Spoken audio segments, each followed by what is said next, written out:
The music stopped. Mid-song. Elvis Presley's voice cut through. Can't help falling in love, like a blade through silk. 15,000 people in the Memphis Coliseum held their breath as the king of rock and roll lowered his microphone, his hand trembling. What happened next would change everything anyone thought they knew about Elvis Aaron Presley. The arena fell into a silence so profound you could hear hearts breaking. Elvis stood center stage in his white jumpsuit, sweat glistening under the spotlights, but his eyes told a story no song ever could. In that moment, the man who had moved millions would reveal a truth that would move heaven and earth. But to understand what happened that August night in 1977, we need to go back to where it all began.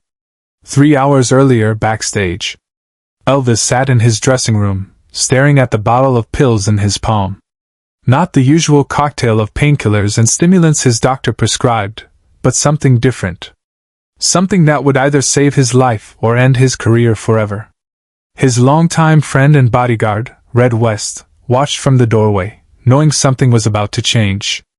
"Boss," Red said quietly, "you don't have to do this tonight."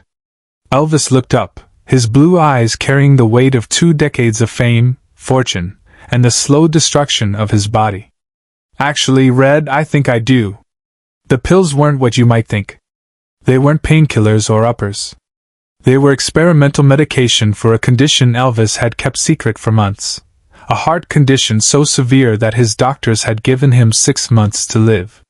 Tonight, he was supposed to start a treatment that might save his life, but would require him to stop performing immediately. For Elvis Presley, choosing between music and life wasn't really a choice at all. The show began like any other. Elvis emerged from the wings to thunderous applause, his trademark grin lighting up the Coliseum. He opened with "C.C. Rider," his voice strong and commanding, his movements still carrying that magnetic energy that had captivated the world since 1954. But something was different. Those closest to him could see it. The way he gripped the microphone stand a little tighter, the pause between songs that lasted just a beat too long, the moment he closed his eyes and seemed to draw strength from somewhere deep inside. Subscribe now and comment below, because what happens next will break your heart and rebuild your faith in humanity at the same time. Elvis was 3 songs into his set when he saw her. A little girl, maybe 8 years old, sitting in the front row with tears streaming down her face. Not tears of joy, tears of pain. Her mother held her close, and Elvis could see the unmistakable signs. The child was sick. Very sick. During "Love Me Tender," Elvis found himself singing directly to her, their eyes locked across the distance between stage and audience. When the song ended, instead of moving into his next number, Elvis did something that shocked everyone in the building. He stopped. Completely stopped. "Ladies and gentlemen," Elvis said, his voice cutting through the expectant silence, "I need to tell you something." The band looked at each other confused. This wasn't in the program. The lighting technicians froze. Even Colonel Parker, watching from the wings, felt his blood pressure spike. Elvis walked to the edge of the stage, his eyes never leaving the little girl. "Sometimes," he said, his voice carrying across the arena without amplification, "we think we know what's important. We think fame matters. We think money matters. We think being the king of rock and roll matters." But backstage, Elvis's medical team was frantically trying to understand what was happening. This wasn't the plan. The plan was simple: perform, take the medication afterward, begin treatment immediately. Elvis knelt down at the edge of the stage, bringing himself closer to the little girl's eye level. "But you know what really matters?" he asked, his voice now barely above a whisper but somehow reaching every corner of the Coliseum. "Love matters. Hope matters. And sometimes, when you're running out of time, you realize that sharing your truth matters most of all." The little girl's mother tried to quiet her daughter's sobs, embarrassed by the attention. But Elvis raised his hand gently. "Ma'am, it's okay. I see her. I see you both." What Elvis did next had never been done before in the history of live performance.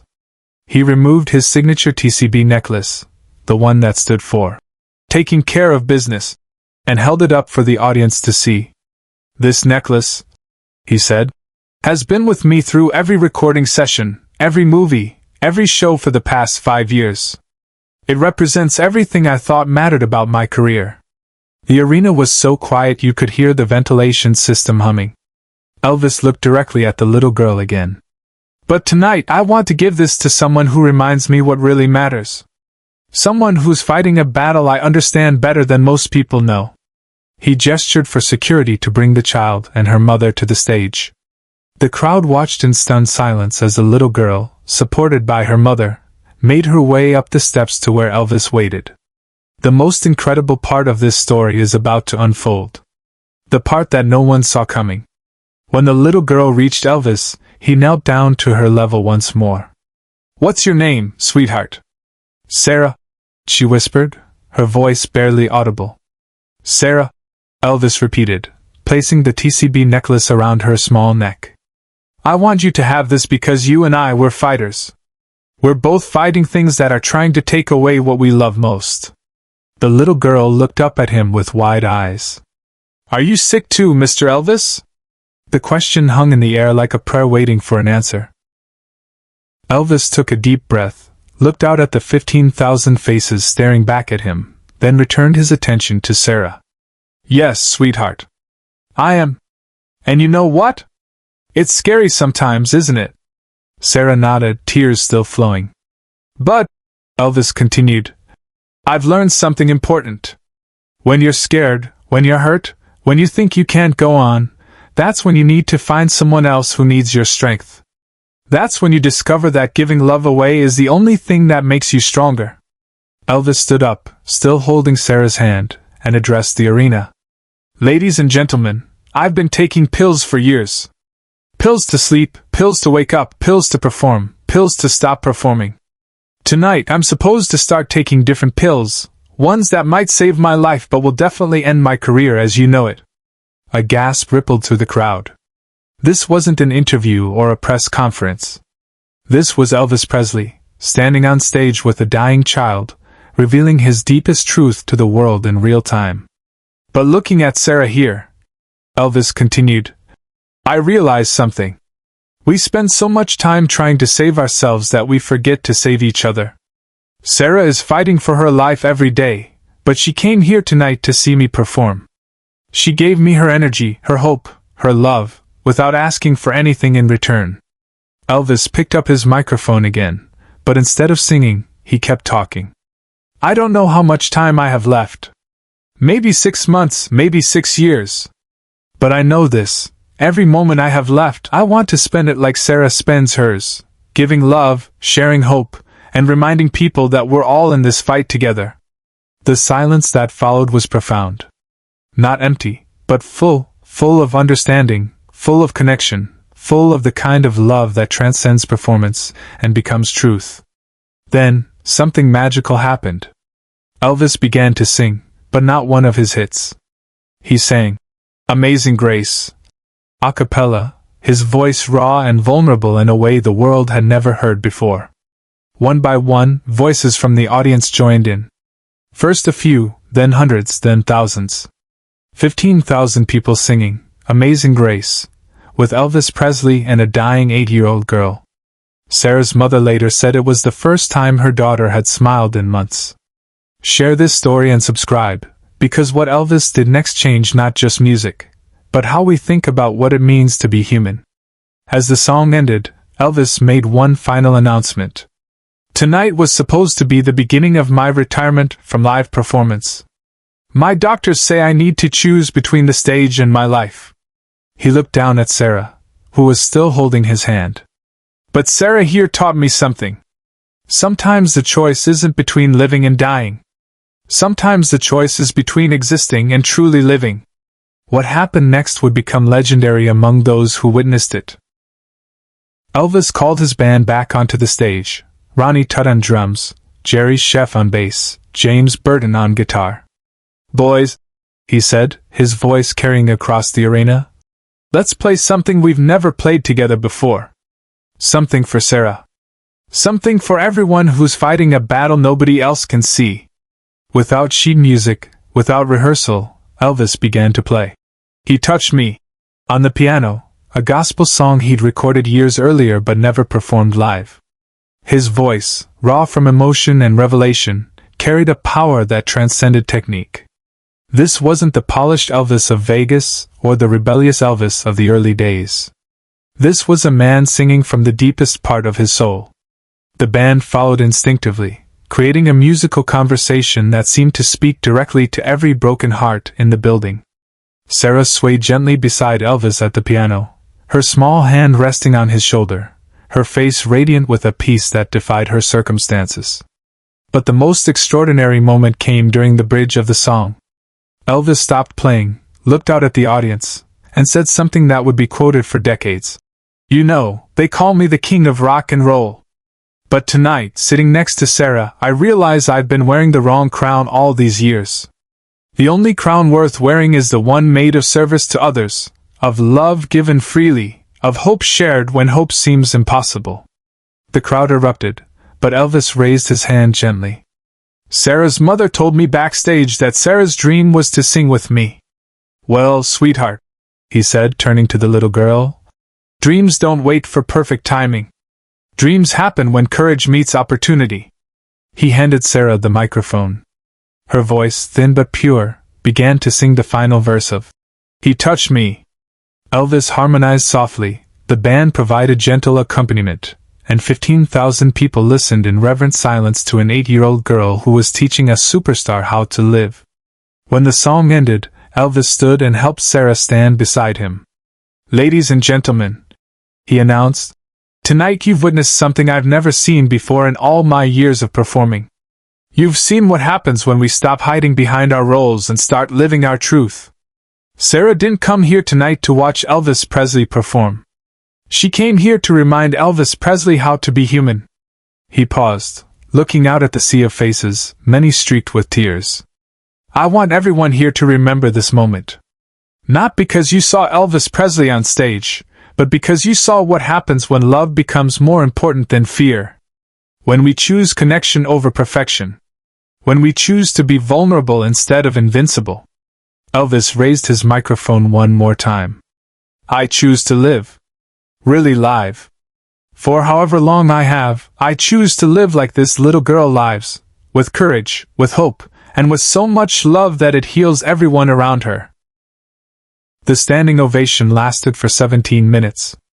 But the real applause came later, when Elvis announced that all proceeds from his remaining tour dates would go to children's hospitals across the country. What the audience didn't know was that Colonel Parker was frantically trying to reach Elvis from backstage. The manager who had controlled every aspect of Elvis's career for 20 years was watching his most valuable asset give away millions of dollars and reveal medical information that could devastate their touring empire. But Elvis had disconnected his earpiece after the first song. For the first time in decades, he was performing without anyone else's voice in his head. As the crowd finally settled, Elvis made one more unexpected decision. He invited Sarah's mother onto the stage.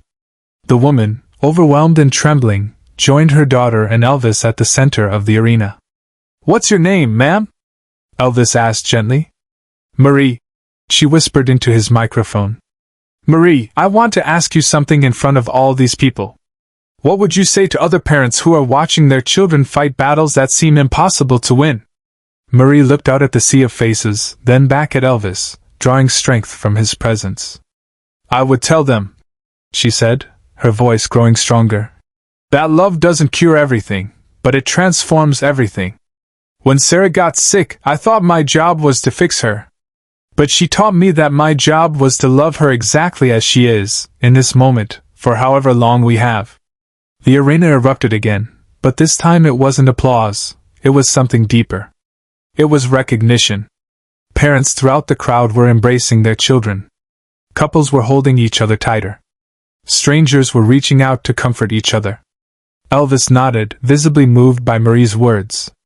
"That's exactly what I needed to hear tonight," he said. "Because I've been so focused on fixing myself, on managing my career, on controlling my image, that I forgot the most important thing, loving who I am right now, in this moment, for however long I have." He turned to address the audience one final time. Everyone here tonight received something more valuable than a concert ticket. You received a master class in living from an 8-year-old girl and her mother. Take that lesson home with you. Love what is, not what might be. Love who you are, not who you think you should become. Elvis Presley died 42 days after that performance in Memphis. The TCB necklace was found around Sarah's neck when she passed away, peacefully, 6 months later. Her mother donated it to Graceland, where it sits today with a simple inscription. For Sarah, who taught the king what kingdom really means. But the story doesn't end there. The audio recording of that night became the most bootlegged concert recording in history.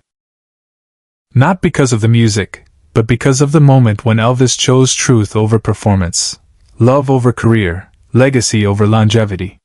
The Sarah Foundation, established with funds from Elvis's final tour, has provided medical care and emotional support to over 50,000 children facing terminal illnesses. Each child receives a replica of the TCB necklace with the same message Elvis gave Sarah. You are loved. You are strong. You are not fighting alone. Music historians often debate Elvis's greatest performance. Was it the Ed Sullivan Show? The '68 comeback special? The Aloha from Hawaii concert? Those who were there that night in Memphis know better. Elvis Presley's greatest performance was the one where he stopped performing and started living. The one where the king of rock and roll became something far more important, a human being who chose love over fear, even when, especially when, time was running out. Subscribe, share this story, and remember, we all have our own Memphis Coliseum moments, chances to choose truth over performance, love over fear. Make them count.